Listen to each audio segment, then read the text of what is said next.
So the other day during the TWAB, we were talking about Transmog as Bungie gave us the details on something that we've been asking for a very long time. And you know, with all TWABs, as we're reading this stuff, I try to give like my opinions as we read things like sandbox patch notes and just kind of pull from my experience from within the game, from our playtime. The Transmog is a little different though because it's a new system, essentially a way in which we can convert all of our favorite armor pieces into a global ornament. That way players that are chasing that fashion game can hang on to that favorite look. Now, everything sounded pretty gravy, right? For the most part, when we talked about it a few weeks ago when discussing that 8-1 was going to be coming back, that Transmog was going to be a thing, for the most part, this was a very, very positive update. Matter of fact, that TWAB video alone has been one of our best videos for the month of April. However, discussed in the most recent TWAB, we got the nitty-gritty details, one of which stating that there will be a certain amount of grind in order to obtain the synth weave material to convert armor pieces into those global ornaments. The second thing was the fact that there was going to be a cap on how many armor pieces we can convert into one of these global ornaments. But the cherry on top was the fact that you could exceed the cap and of course skip the entire grinding process by just dishing out silver, aka dollar bills, y'all. To say this is a slippery slope would be an understatement because Bungie, this could not have happened at a worse time. Number one, this is not something that you want to disclose after a launch like Beyond Light. Matter of fact, if we go and look at Steam reviews, Destiny 2 for the most part has had some pretty positive reviews, except for Beyond Light. Beyond Light has had pretty mixed reviews, meaning it's right down the middle. And if I read through the number of these reviews, a lot of them pretty much state their two biggest complaints, one being stasis, the other one being the fact that Bungie sunset and removed things from the game, aka the Destiny content vault. And a lot of these players probably have not seen the video from a few months ago where Bungie announced that they were going to be removing sunsetting, essentially sunsetting, and would allow weapons going forward to last forever. Now, it would have been nice if Bungie's just decided to do that right out the gate at Beyond Light, but it was very obvious Bungie was intentionally targeting pinnacle weapons, which is really weird to me because we're already getting some of the pinnacle weapons back in the game. I mean, quite frankly, Desperado on Messenger is way nastier than Desperado ever was on Redrix. You see, sunsetting, to me, was just a reset to the game. Hey, wait a minute, guys. Destiny 2 is going to be around for another 4 or 5 years. We're not going to do a D3 launch. Instead, we're going to nuke your favorite loot. Some of the weapons being weapons you just had barely a year ago. My Steel Feather, God Roll, goodbye, Line in the Sand. Would have been a perfect weapon for the upcoming linear fusion rifle buff, but no, sunsetting killed those weapons. And even though I am happy that sunsetting got sunset and that Bungie realized, even though it took them an expansion and a bunch of bad reviews to suddenly realize it, that sunsetting was a bad idea. And it blows my mind because everyone thinks that Bungie only listens to streamers and YouTubers, but guys, how many times do we make videos saying that sunsetting was a bad idea? Regardless, at this point, the damage has been done. The issue though is the wounds are still there. The scars are still there. People are as distrusting as ever. It's hard justifying why things were taken out of the game, why sunsetting even existed. And to top it all off, Transmog, which was supposed to be like a good face system, a good quality of life update to players, has a little bit of poison mixed into it, which is that monetization, that ability to exceed the cap. And not only exceed the cap, but completely skip the grind by allowing for in-game purchases. I think what this really outlined for me as I sat down and just mulled everything over, and we even had a vote up here, I just wanted to know where everyone else sat on this matter, like what you guys thought. And 80,000 of you voted on our poll here for Transmog. A good portion of you said just remove the cap. Some of you said kill it with fire. And then also a pretty good portion of you said wait and see, as well as 11% of you stating that you like it. And again, as we read the TWAB, and I was reading it last Thursday, for the most part, I wanted to be excited that Transmog exists. This was a feature that wasn't even in the game. So the fact that we're even getting this, I'm happy. It's just that last little bit that's concerning, especially considering it's on the heels of two things that have occurred in Destiny 2, which has greatly divided the community and even drove players to quit the game, and that is sunsetting and the Destiny content vault. At the same time though, I will admit, it's crazy. It's crazy to have a game, sell it to people, and then back up, turn around, take that content back out of the game. Like just sitting back and thinking about it, I don't know many other MMO games that have done this. Most MMOs that add something to the game, leave it in the game. Needless to say, at this point, the core player base is confused. It's confused on whether or not what they're playing is something that's going to be staying in the game, because that's the concern. What we're playing right now, is this going to be present in the game a year from now or 2 years from now? Is more content just going to continually be recycled to us? Are we going to just see Scourge of the Past or Crown of Sorrows in the future with some slightly different mechanics and then be charged for that content? content? Is monetization, like what's being introduced to the Transmog system, going to become more common in the future? Is this just the first domino? Actually, the first domino was years ago back in D1, just letting you know. You see, Bungie, guys, they've got their foot in like each pool of monetization. You got one foot in a pool of seasonal monetization when they charge for a season pass, yada yada. And you can even tie that to like the annual pass. But regardless, that's the paid content, right? But then the other foot is in the free to play, or quote unquote free to play monetization pool. And you see, this is how Bungie's been able to get away with Eververse. They've been able to get away with Eververse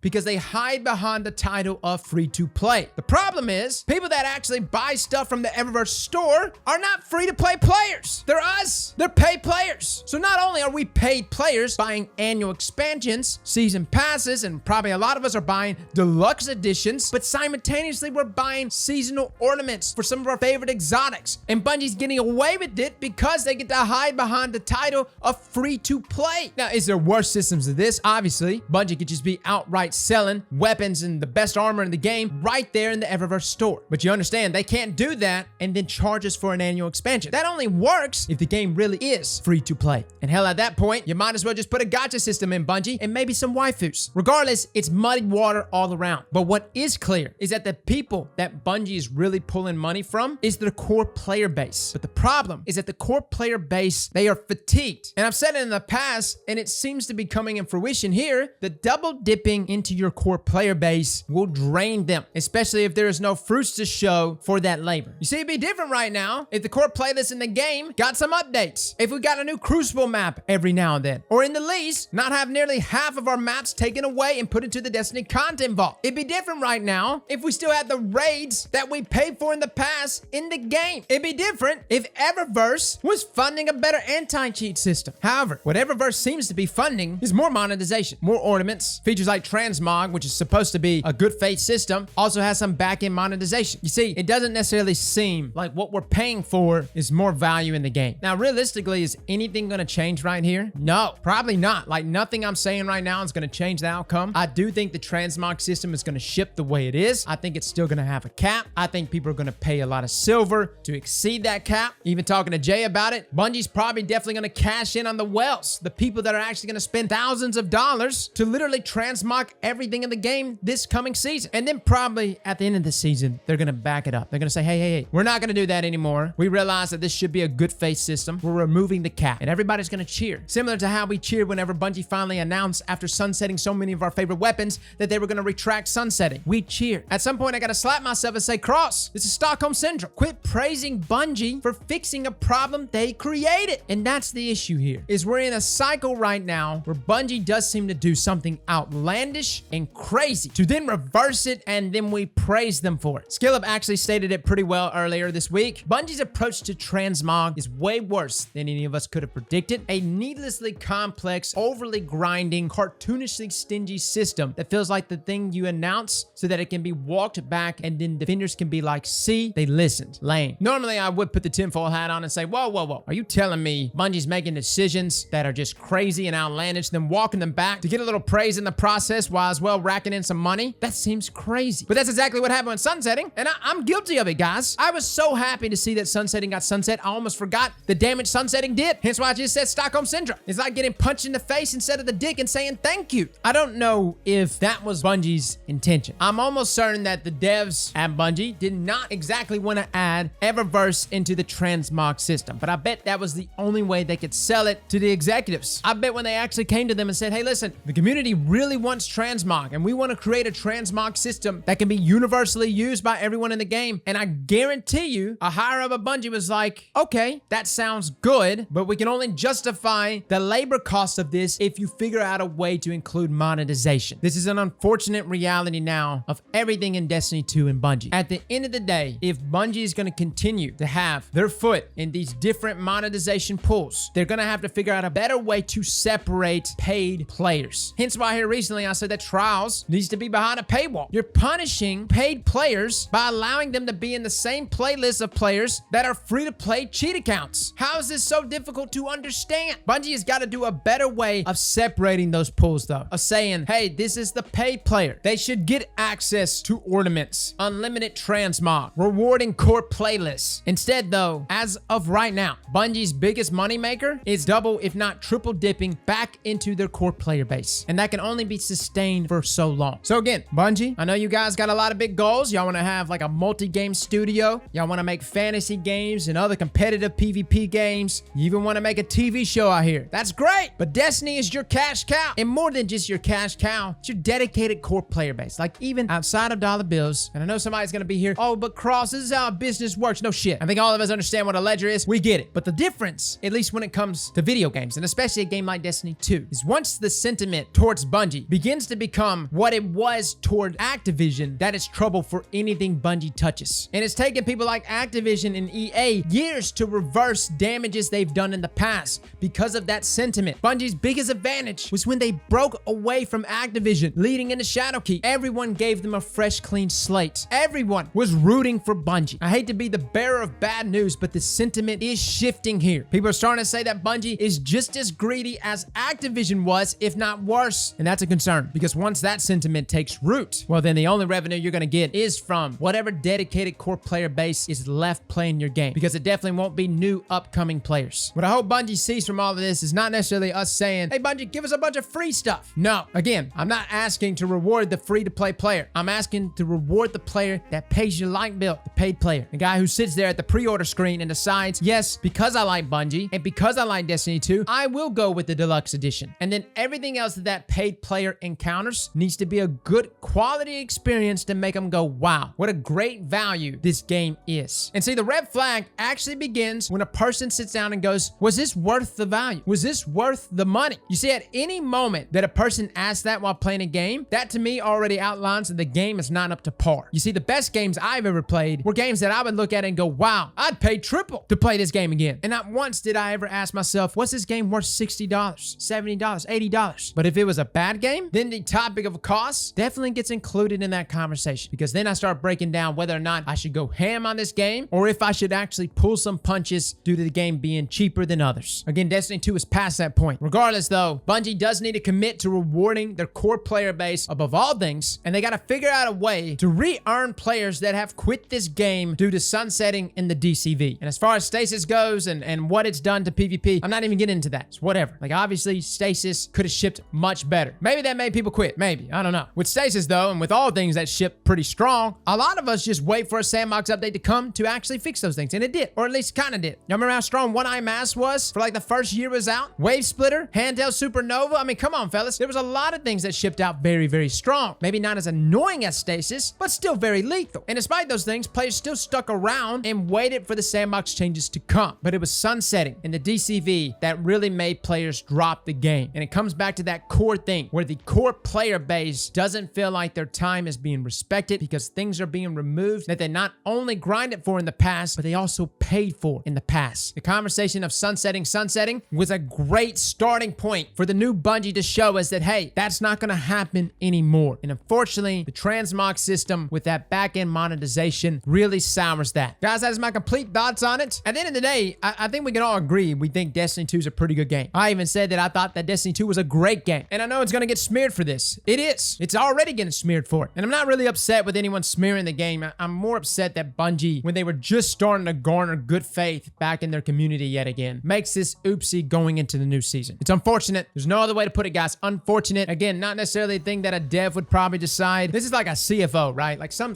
traditional CFO that's just like, yo, these are the numbers, do it. But listen, there's been a lot of other development studios that also had traditional CFOs. And maybe in the short term, it was beneficial. Maybe that's all that matters. But in the long term, it has come to bite them in the ass. Fellas and ladies, thank you all for coming and watching. And as always, slap that like button like your mama told you right.